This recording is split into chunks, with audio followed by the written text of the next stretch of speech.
Good evening, ladies and gentlemen, lovers and seekers, those who are lost and those who are found. Tonight I will be discussing a fragment. This fragment sports a headline that reads as such: "The Things We Hide," and the body of this fragment reads as follows: "The things we love are the things we hide, and the things we hide are the things we hate." That's it, the fragment, the things we hide. The things we love are the things we hide, and the things we hide are the things we hate. That being said, let's get started, shall we? The things we hide. There is an old human habit more ancient than confession, and more common than courage. We conceal what matters. We place a thing behind the ribs, beneath the tongue, under the bed, inside the locked drawer, and then we walk around calling ourselves honest. A man says he is merely private. A woman says she is protecting her peace. A child says nothing at all, which is often the most accurate philosophy in the room. Yet behind these explanations there remains a structure, and the fragment names that structure with unnerving simplicity. The things we love are the things we hide, and the things we hide are the things we hate. At first hearing, the saying appears to contradict itself. Love and hate are not usually treated as roommates. We prefer to imagine them as opposite poles, enemies on a map, distinct climates of the soul. We say, "This I cherish, that I despise. This I preserve, that I cast away." But the fragment will not let the matter rest in such childish neatness. It suggests instead that love and hate can touch the same object, circle the same fire, wear the same glove. What is hidden is not simply forgotten. It is preserved by concealment. It is also condemned by it. We hide what we cannot bear to lose, and we hide what we cannot bear to see. The same act serves both tenderness and revulsion. The hand closes over the jewel and over the wound with an identical motion. That should disturb us. It should. A thought worth keeping usually arrives with mud on its boots. To hide a thing is already to make a judgment about it. Nothing in the visible world is hidden accidentally for long. What remains concealed remains so because some will, however faint, has said, "Not here, not now, not for them, perhaps not even for me." Hiddenness is therefore not mere absence. It is selection. It is moral geometry. It tells us that the hidden object has gravity. A pebble in the road is left in the open because nobody much cares. A love letter is tucked into a book. A photograph is turned face down. A scar is covered with fabric. A name is removed from conversation. The mind is an archivist with biases, and the heart is worse. It stores by value, not by reason.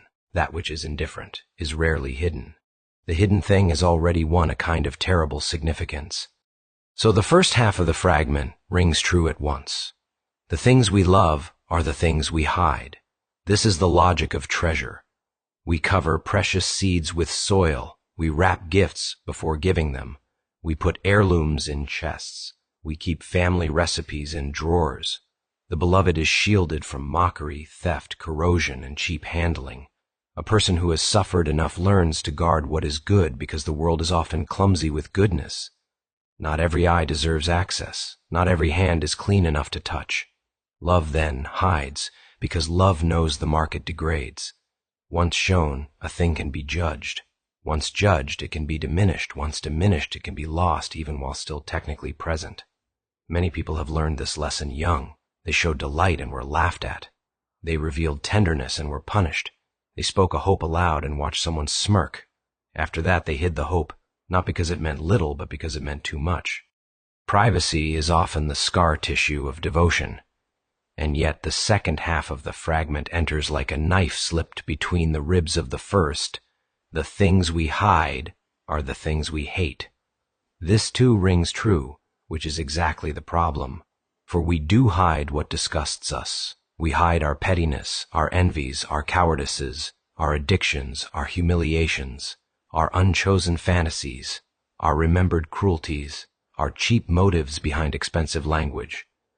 We hide the habit, the bottle, the debt, the search history, the diagnosis, the failure, the trembling need. We hide what we would rather not have counted as part of the self. There is no mystery here. Hatred also hides. Shame is one of its favorite tools. To hate a thing in oneself is not always to eliminate it. More often, it is to bury it alive. One does not kill the offending portion of the soul. One walls it up behind the plaster and pretends the house is sound. The result is not purification, but haunting. The hidden hated thing does not disappear. It ferments. It leaks through tone of voice, timing of anger, disproportionate judgment, odd silences, and strangely sharp reactions to small provocations. The man who hates his own weakness usually becomes a merciless critic of weakness in others. The woman who despises her own longing may become a priestess of composure. The one who hides his hunger often develops a theology against appetite. Hidden does not remain still. It alters the architecture around it. That is why hatred is such a poor housekeeper. It never truly removes. It merely relocates the evidence. The genius of the fragment lies in refusing to let us divide human concealment into two separate rooms. It says, in effect, that the same chamber may contain both the adored and the despised. This is not confusion, it is accuracy. For what object in a serious life is ever loved without complication? What thing matters enough to pierce the heart and remain untouched by fear, resentment, possessiveness, grief, ambivalence, or embarrassment? The mature soul does not love with clean hands. It loves with history attached. Consider memory. We hide memories because we love them. They are too fragile for public air. A dead father's voice, a child's first drawing, the smell of a departed home after rain, these are not items for casual handling. But memory is also hidden because it hurts, because it accuses, because it returns with an invoice. One may hate a memory for the power it still holds. One may love the person remembered and hate the wound that remembrance reopens. Thus, the same memory is hidden both as relic and as infection. Or consider the body. Many hide their bodies because the body is intimate, singular, inseparable from identity. In this sense, the hidden body is beloved. It belongs to the sanctum of personhood. Yet many also hide the body because they have been taught to hate it, or some part of it, or the story written upon it by time, weight, disability, desire, damage, or age. The body becomes both home and embarrassment, shrine and problem, and so it is concealed. Or consider faith. A man may hide his faith because it is sacred. He will not expose it to the cheap sneer of the clever. But another may hide faith because he hates his own dependence, because prayer feels like weakness, because reverence embarrasses the modern ego. Again, the same object occupies both poles. This is the old tragedy, that the soul often buries a thing for more than one reason at once. Love hides in order to protect. Hate hides in order to deny. That distinction matters.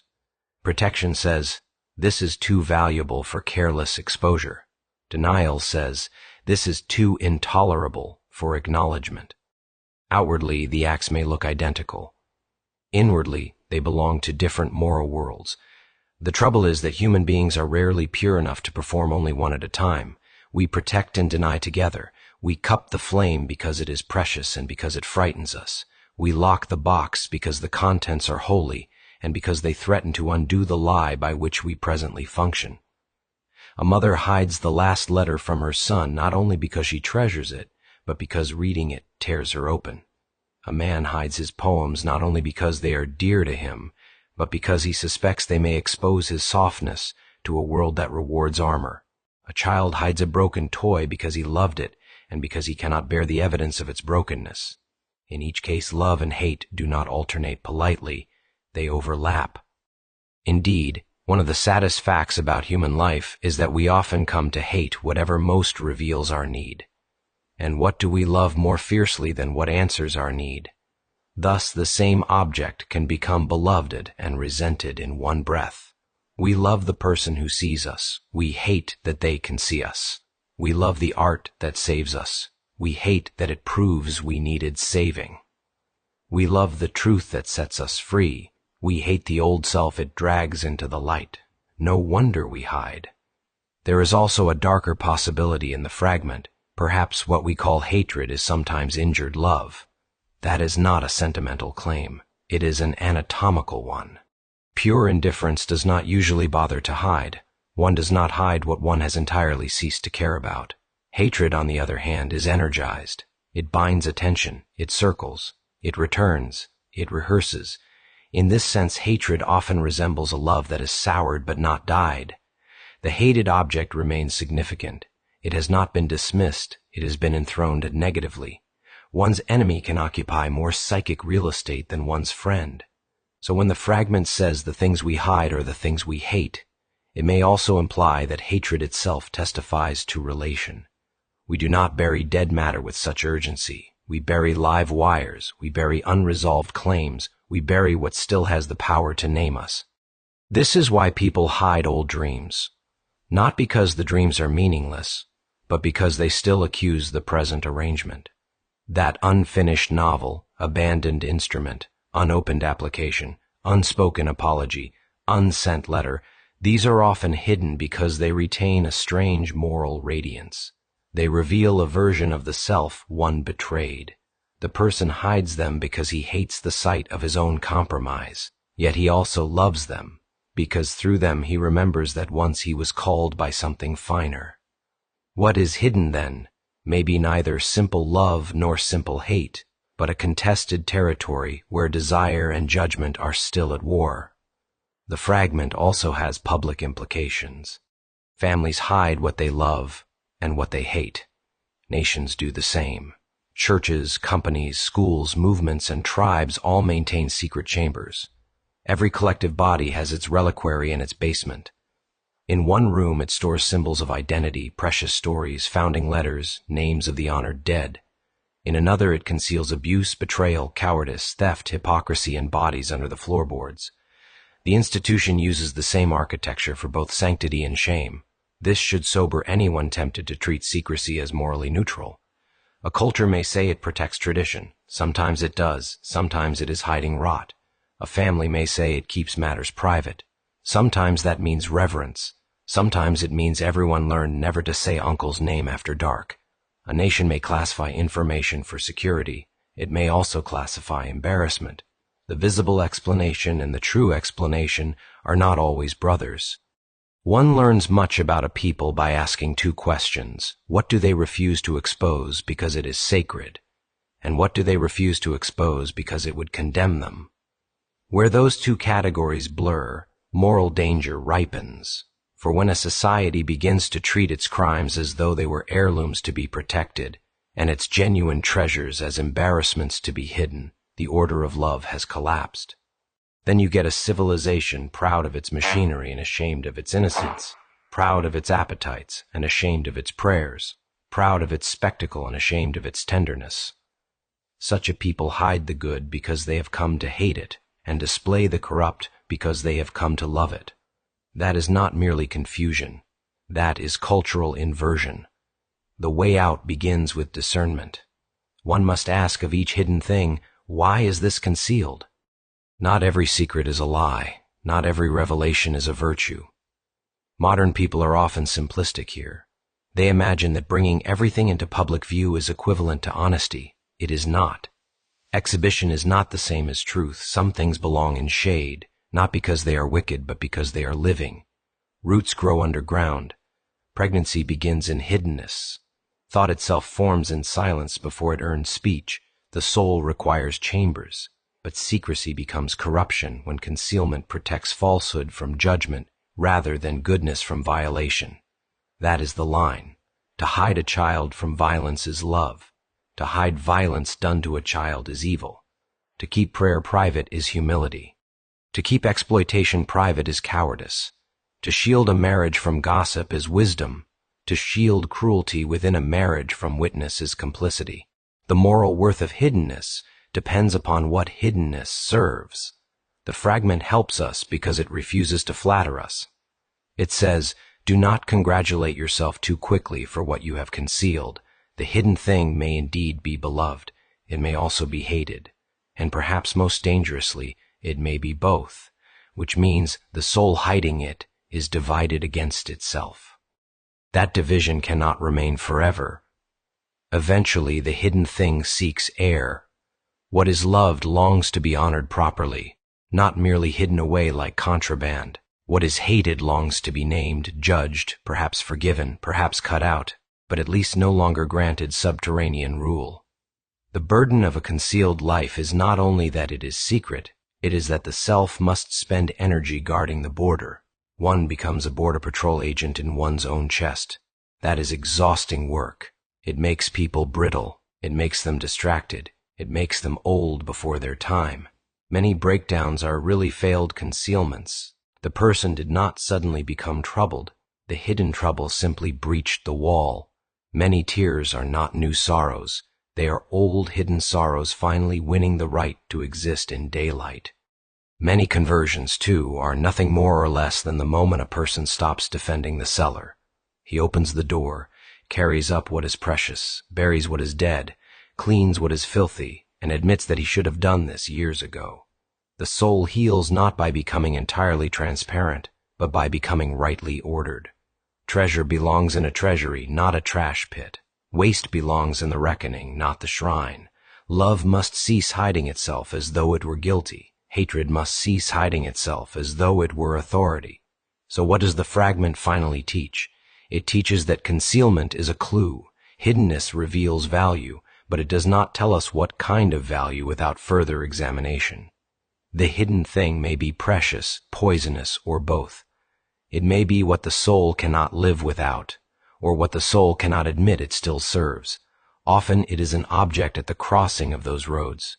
The things we love are the things we hide. Yes, because love guards. And the things we hide are the things we hate. Yes, because hatred buries. But beneath both sayings lies a more difficult truth. Human beings are rarely clean enough to perform either act in isolation. We protect what wounds us. We bury what we treasure. We resent what we need. We conceal what names us. We hide our gifts because we fear judgment. We hide our sins because we fear judgment. We hide our grief because we love who was lost. We hide our envy because we hate who we became in its presence. We hide our tenderness because it is holy. We hide our tenderness because we have been taught to call holiness weakness. In the end, the question is not whether one hides things. Everyone does. The question is whether one knows what one is doing and why. A good life is not built by dumping the whole soul into the marketplace. Neither is it built by bricking up every inner room. A good life is built by learning the difference between a sanctuary and a cellar. In the sanctuary, one keeps what is holy until the proper hour and the proper witness. In the cellar, one stores what one hopes never to face. Wisdom is knowing which room contains which. And perhaps maturity begins the day a person walks downstairs with a lamp. He opens the boxes. He stops calling everything private. He finds in one crate the letters, the songs, the names, the hopes he still loves. He finds in another the shame, the spite, the fear, the old unburied hatred. Then, at last, he performs the hard and human labor, to bless what deserves guarding, to confess what deserves light, and to stop mistaking hiddenness itself for innocence. That is the great error, not that we hide things, but that we imagine the veil makes no distinction. It does, and the soul knows it, even in the dark.